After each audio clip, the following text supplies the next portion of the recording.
dimensions éducatives ont abouti à l'édification d'un État républicain laïque et d'un État de droit, qui est une évolution majeure, alors que du côté musulman, cette évolution n'a jamais eu lieu. Alors ici, permettez-moi de vous lire un passage d'une plume infiniment respectée en France, un grand historien français, un grand penseur français, catholique, que nous connaissons tous et que nous respectons tous. C'est pour cela que je l'ai choisi. C'est pour cette autorité qui s'attache à son nom, et c'est René Raymond. Grand nom, s'il en est.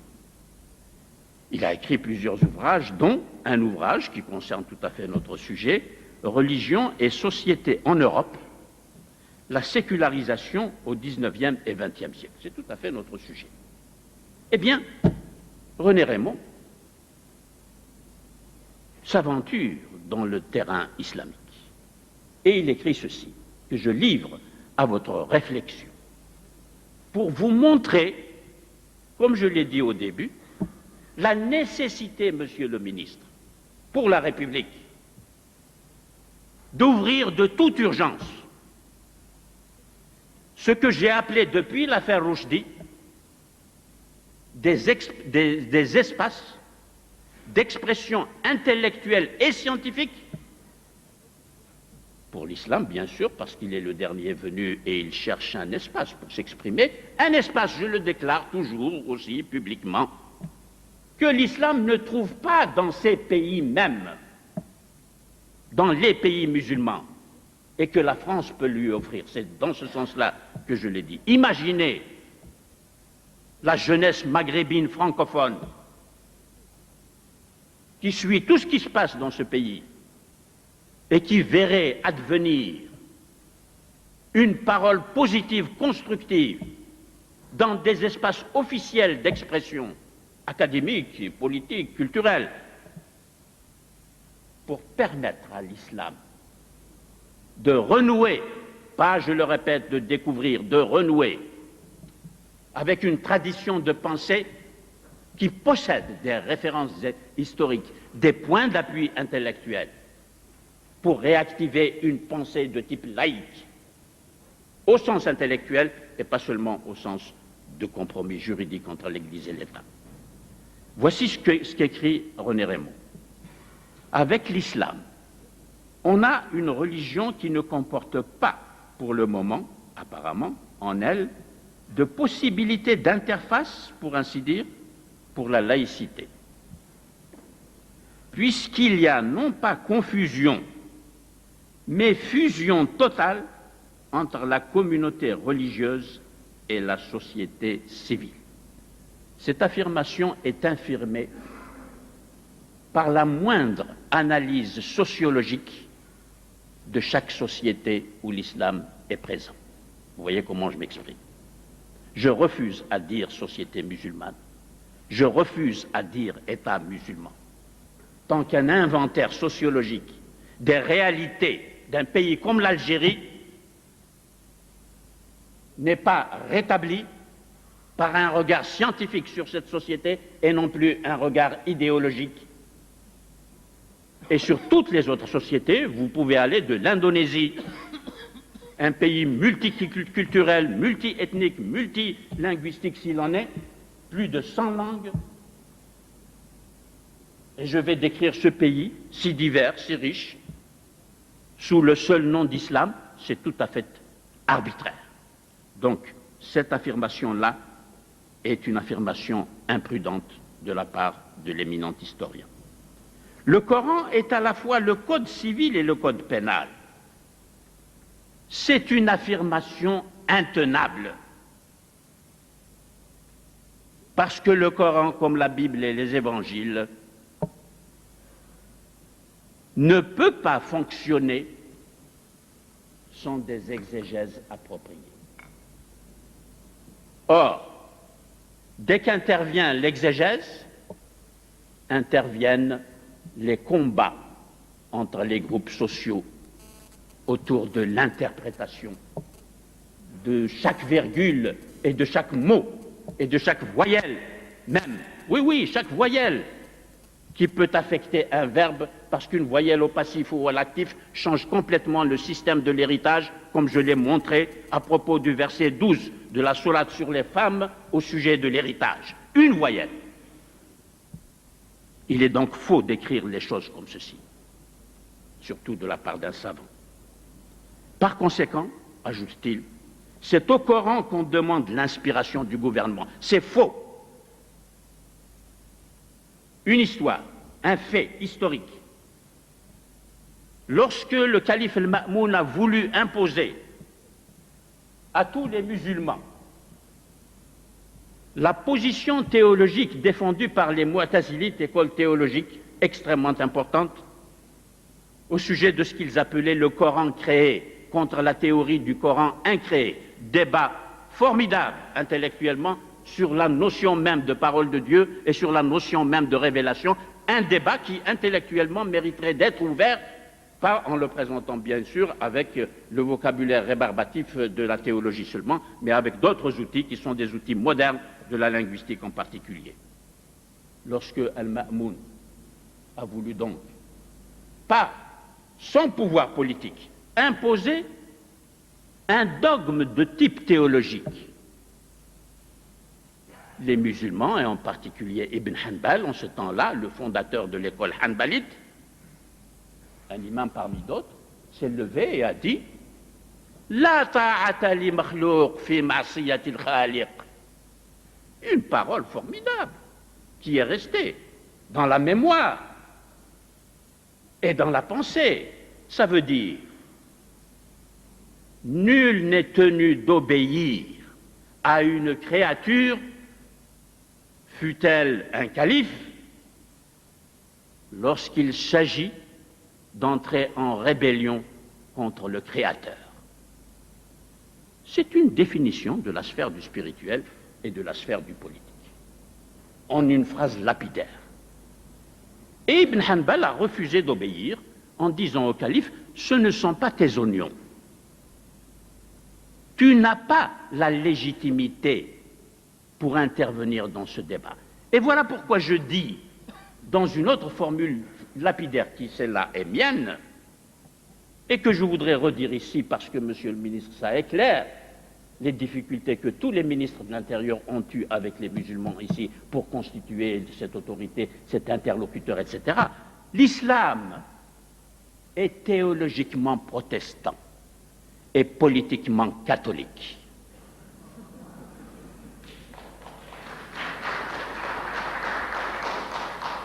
L'islam est théologiquement protestant parce que l'islam a le droit d'examen dès le début. Ça n'est pas une conquête, comme en Europe, qui a dû surgir de l'intérieur de l'Église catholique pour lutter contre le magistère et qui va faciliter les luttes de la raison des Lumières, justement, d'où la participation du protestantisme à la jeunesse de la modernité.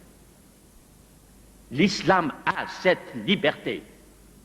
Voilà pourquoi il ne faut pas compromettre la seule liberté qui reste à l'islam et qui est fondamentale, en l'institutionnalisant de quelque façon que ce soit. Ceci n'empêche pas, bien sûr, que la République est un interlocuteur, d'accord, mais que ces interlocuteurs soient bien conscients de leur rôle et qu'ils ne s'érigent pas, surtout pas, en magistère doctrinal, pour lequel ils n'ont aucune espèce de qualité, car en islam, toute vérité résultant de l'exégèse ne peut être imposée à l'ensemble de la communauté qu'à travers le débat, mesdames et messieurs. Et le débat s'appelle la munadhara, elle a un nom technique, et c'est la disputation médiévale entre les théologiens. Ce qui explique le pluralisme des écoles théologiques et des écoles juridiques en islam. Mais cela, on ne peut pas le comprendre si nous parlons de l'islam tel qu'il résulte d'une évolution historique après le XIIIe siècle, car c'est après le XIIIe siècle que ce pluralisme va se perdre, que la philosophie va être éliminée du champ intellectuel de la pensée islamique, et c'est de là que datent les repliements ritualistes des musulmans sur leur religion. Et ces repliements ritualistes s'expriment aujourd'hui auprès du ministre des Cultes lorsqu'on va faire des revendications pour le carré, vous l'avez mentionné, enfin, tous ces problèmes qui sont des problèmes à résoudre, hein, je ne les minimise pas, ils relèvent du culte et il faut respecter le culte. Mais enfin, une religion ne peut être réduite à ces expressions rituelles.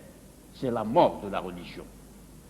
Ce qui fait aujourd'hui l'actualité des religions, ce qui peut faire éventuellement l'actualité des religions dans le contexte de nos cultures modernes, ce sont les témoignages spirituels qu'elles apportent sur les parcours spirituels de personnalités religieuses, montrant comment on peut intérioriser le divin par une méditation et une vie personnelle de méditation qui peut avoir effectivement un sens pour notre époque. Vous voyez donc que lorsque des lecteurs français lisent des ouvrages signés par des noms prestigieux, et je peux vous citer d'autres noms prestigieux, par exemple le texte de Lévi-Strauss dans Les Tristes Tropiques, au temps où Lévi-Strauss avait toute l'influence qu'il avait, non seulement sur le lectorat français, mais sur le lectorat occidental. C'est là qu'il faut essayer de détecter les fondements de nos malentendus et de nos batailles inutiles, batailles fondées sur ce que j'appelle une ignorance institutionnalisée, et elle est institutionnalisée de part et d'autre de la Méditerranée, pour des raisons différentes. Car de l'autre côté de la Méditerranée et dans le reste du monde musulman, je dois vous dire que l'islam est étatisé. Voilà le mot qu'il faut pour parler de l'islam. Il ne faut pas parler de confusion comme on le fait. Il ne faut pas parler de difficultés insurmontables de l'islam pour entrer dans un espace laïque. Ça, c'est faux. C'est un défaut de connaissance de la part des musulmans. C'est parce que l'histoire de la pensée islamique n'est pas encore enseignée dans les universités musulmanes, ça aussi je peux le dire. Je suis un praticien et je ne crains pas de le dire devant le monde entier, je l'ai dit d'ailleurs, de l'Indonésie jusqu'à Zanzibar, etc. Les musulmans ne connaissent pas l'histoire intellectuelle de l'islam, de la pensée islamique. Et ils ne l'enseignent pas.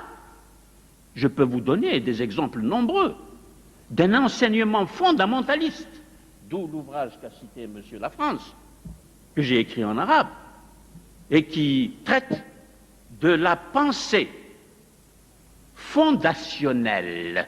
Voilà la traduction en français, pas fondamentaliste. Il faut faire la différence entre le fondamentalisme qui est une systématisation dogmatique des vérités religieuses et du droit issu de ces vérités religieuses, et la recherche des fondements, une recherche intellectuelle des fondements. Et là, effectivement, la pensée islamique a cultivé une science que l'on appelle la science des usul, c'est-à-dire des fondements, de ce qui peut fonder la loi, de ce qui peut fonder l'éthique, comme je l'ai dit. C'est une réflexion intellectuelle de très haut niveau. Et je vous signale que tous les traités qui s'occupent de cette quête des fondements s'ouvrent toujours par une introduction linguistique. Linguistique. Ils parlent de la langue, des problèmes de la langue. Pourquoi? Parce que le fondement étant à rechercher dans le Coran étant un discours rédigé, écrit en arabe, eh bien, il nous faut connaître et maîtriser la langue arabe et sa rhétorique, son style, sa grammaire, sa lexicologie, sa sémantique, etc. Et donc, ils étaient parfaitement conscients des enjeux de la recherche des fondements. Cette attitude éminemment intellectuelle est devenue couramment le fondamentalisme et l'intégrisme. Et c'est vrai, sociologiquement, on ne peut pas le nier. Mais ça signale la coupure de l'islam avec lui-même. Mais la seconde partie de mon livre, c'est l'impossibilité de fonder. La pensée fondationnelle et l'impossibilité de fonder aujourd'hui. Ça, c'est extrêmement important.